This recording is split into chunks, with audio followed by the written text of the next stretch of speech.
Operation diamond हेउची Israel रो गुप्तचर संस्था Mossad द्वारा करा जायथिबा एक ऑपरेशन जहार लक्ष्य थिला सोवियत निर्मित MiG-21 विमान चोरी करिबा जहा सही समय सबुठारु एडवांस सोवियत फाइटर प्लेन थिला।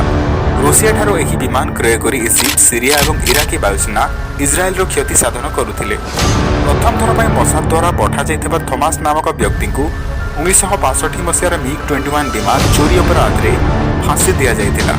द्वितीय थर पर इराकी पायलटों को प्रलोभित करी विमान चोरी करने राजी कर किंतु परे परे से निज प्रतिश्रुति ओहरी जाते।